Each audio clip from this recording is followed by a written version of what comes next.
Israel tried to kill me. Imagine hearing those words from the leader of a country. Not a historical quote, but a raw, present-day accusation from the president of Iran, Pezeshkian.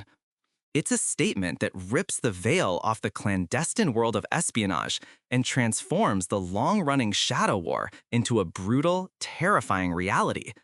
But the story that has since emerged is infinitely more alarming than a lone assassination attempt.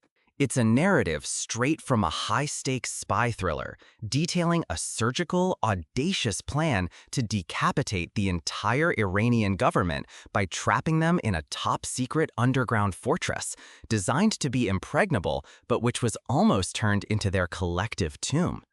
Today, we are pulling back the curtain on one of the most daring and consequential military operations in recent memory. What truly happened deep beneath a Tehran mountain on the 16th of June? We will take you inside this secret command center as 6 precision bombs sealed it from the outside world. We will reconstruct the frantic escape of Iran's new president, who reportedly suffered leg injuries fleeing through a blackened emergency shaft. We will delve into the critical billion-dollar question that is surely igniting a witch hunt in Tehran's corridors of power. How did Israeli intelligence pinpoint the exact time and location of a meeting attended by the entire Supreme National Security Council? And finally, we will analyze what this unprecedented intelligence breach, this act of geopolitical audacity, means for the future of a region already sitting on a powder keg. Let's paint the picture. It is the 16th of June. The location? A highly classified subterranean facility buried deep within a mountain in northwestern Tehran. This is not just a bunker. It is the brainstem of Iran's national security apparatus. This was more than a military installation. It was a statement of defiance, a concrete and steel symbol of the regime's permanence. Inside, the air, scrubbed and recycled, carried a low hum of technological supremacy.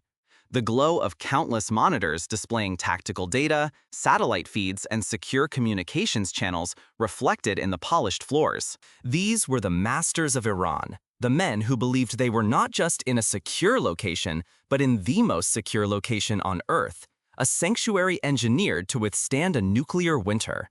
Confidence, bordering on arrogance, was the unspoken protocol. In here, they were untouchable.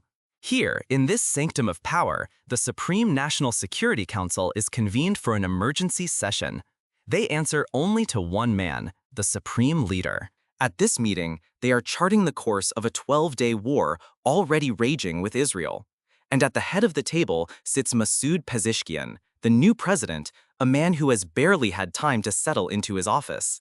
They believe they are safe. They are catastrophically wrong. Without any warning, the very bedrock around them violently shudders. The first impact is a deep, concussive boom that is felt more than heard, a seismic shock that resonates through the reinforced concrete and steel. Then a second, a third, and a fourth, in terrifyingly quick succession. 6 times the earth heaves. But these are not crude, carpet-bombing munitions. According to the astonishing report from Iran's Fars news agency, an outlet with intimate connections to the Islamic Revolutionary Guard Corps, the strikes were executed with surgical, almost unbelievable precision. They didn't target the main chamber, which might have been too heavily fortified. Instead, they struck all 6 access and entry tunnels. Every door, every blast-proof gate, every possible exit was instantly obliterated, sealed with tons of rock and twisted metal.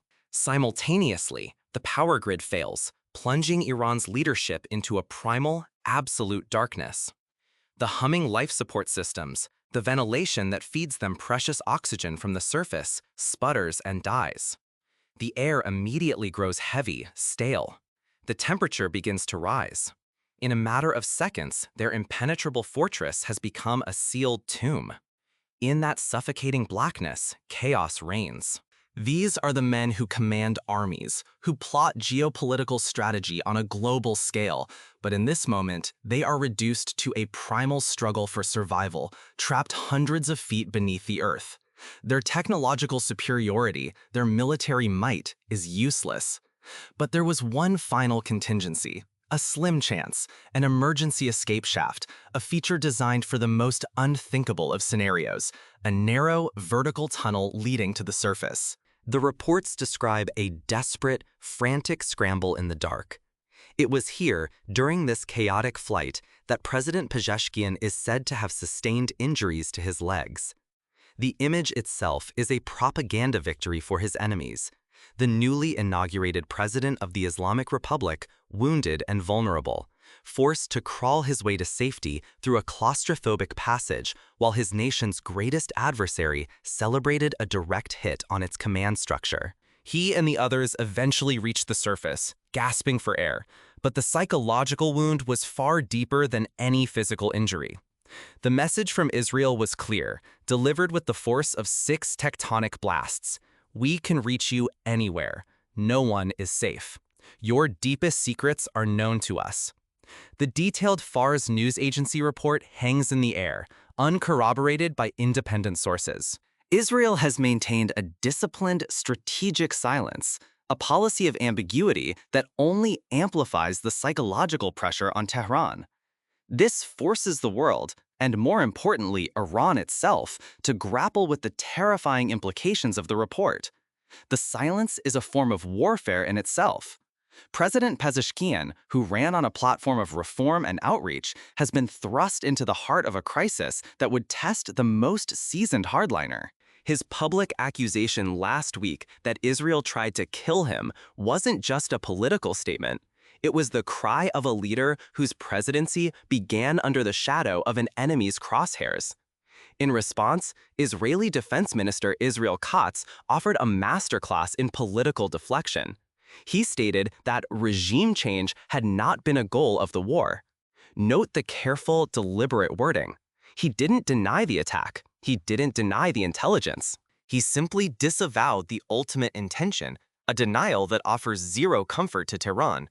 For the Iranian leadership, this is a distinction without a difference. They believe Israel attempted to surgically remove the head of the snake and nearly succeeded. This intricate dance of accusation and non-denial is playing out on the world stage. If you're finding this deep dive into the complex geopolitics and spy games as gripping as we do, please take a moment to hit that like button. It's a small click for you, but it's a huge signal for us to keep creating this kind of in-depth content. This bunker attack, as stunning as it was not an isolated event. It was the explosive crescendo in a 12-day war that marked a radical shift in the long-simmering conflict between Iran and Israel. For years, they have been engaged in a shadow war, a campaign fought through proxies, cyber attacks like the infamous Stuxnet virus that targeted Iran's nuclear centrifuges, and the covert assassinations of Iranian nuclear scientists on the streets of Tehran. But what happened in June was different. On the 13th of that month, the shadows vanished, replaced by the glare of open warfare. Israel launched a widespread, preemptive surprise attack on nuclear and military sites across Iran. The stated goal was absolute: to halt Iran's nuclear program, which Israel views as an existential threat. Iran, which has consistently maintained that its nuclear ambitions are peaceful, was, by its own admission, caught completely flat-footed. Top officials confessed to a state of decision-making paralysis for the critical first 24 hours, a period during which Israel inflicted immense damage, eliminating many senior commanders of the Islamic Revolutionary Guard Corps and the army. The social media videos that emerged during the war, showing relentless strikes on a particular mountainside near Tehran, now look less like random acts of aggression and more like footage of a live assassination attempt on an entire government. The shadow war, with its unwritten rules and deniability, is over. This is something new and far more dangerous. This leads us back to the most critical and, for Iran, the most terrifying question: how? How was this possible? Acquiring the blueprints to a secret bunker is a classic act of espionage. But knowing, with certainty, that on June 16th, the entire Supreme National Security Council, plus the president, would be gathered inside, that is not just intelligence. It is a God-level insight that suggests a catastrophic, systemic failure of Iranian counterintelligence. It implies a breach at the very highest echelons of the state. The fact that Israeli officials later admitted they were also targeting the supreme leader himself, Ayatollah Ali Khamenei, and had only lost his trail when he was rushed to another secret location, is a testament to the depth of their penetration. This wasn't a lucky guess based on intercepted signals. This level of detail almost certainly had to come from a human source, a mole, a high-level traitor with access to the regime's most sensitive secrets. Let's pause and truly consider the terrifying implications of this. We are talking about an intelligence breach that goes far beyond hacking a server or buying low-level secrets. This implies a source with access to the supreme leader's personal schedule, the minute-by-minute movements of the entire state security apparatus. Who could this be? A disillusioned general? A high-ranking cleric with a secret grudge? An official blackmailed or bought by a foreign power? The Iranian Ministry of Intelligence and Security, the dreaded Vivak, will now be turning its terrifying power inwards. A massive, brutal mole hunt is not just likely, it is an absolute certainty. The Fars report explicitly states that Iran is now following leads of infiltration by Israeli agents. Imagine the paranoia that is now consuming Tehran. Every official is a potential suspect. Every secure communication line is considered compromised. Trust, the essential currency of any government, has evaporated overnight.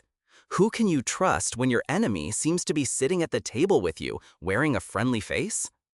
As if the direct conflict wasn't explosive enough, the United States made its presence felt in a dramatic fashion. On June 22nd, as the 12-day war was reaching its climax, the U.S. Air Force and Navy launched their own coordinated strikes. Their targets? 3 Iranian nuclear facilities. This was a clear and powerful signal of solidarity with Israel and a direct military intervention against Iran.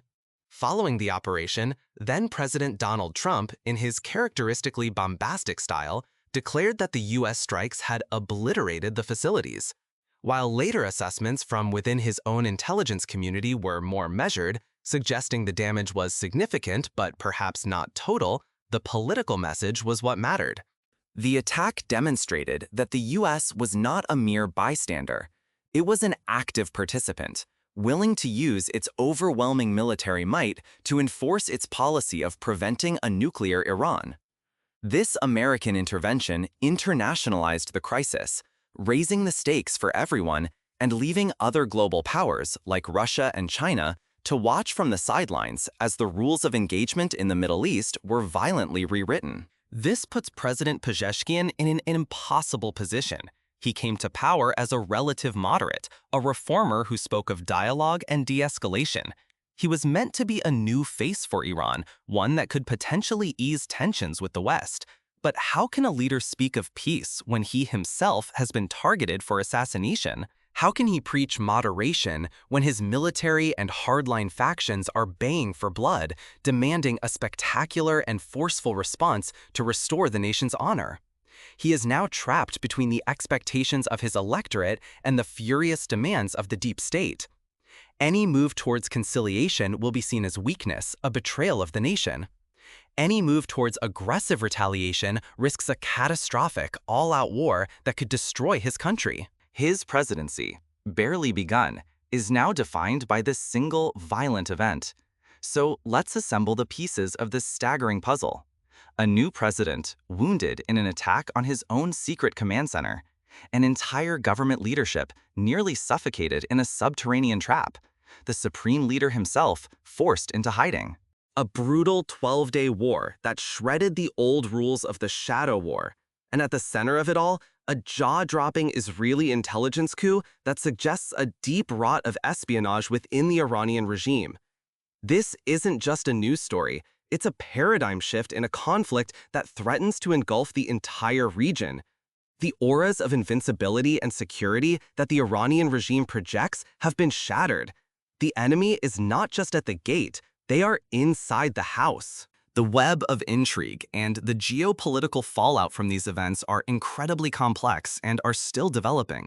To ensure you don't miss our continuing coverage and analysis of this escalating crisis, make sure you are subscribed and have clicked that notification bell. It's the best way to stay informed. And so we are left with the final chilling question. How does a proud, powerful nation, now exposed and paranoid, respond to an attack so personal, so humiliating? An act of war this audacious cannot be ignored. The world now holds its breath, waiting for Iran's inevitable and potentially devastating next move.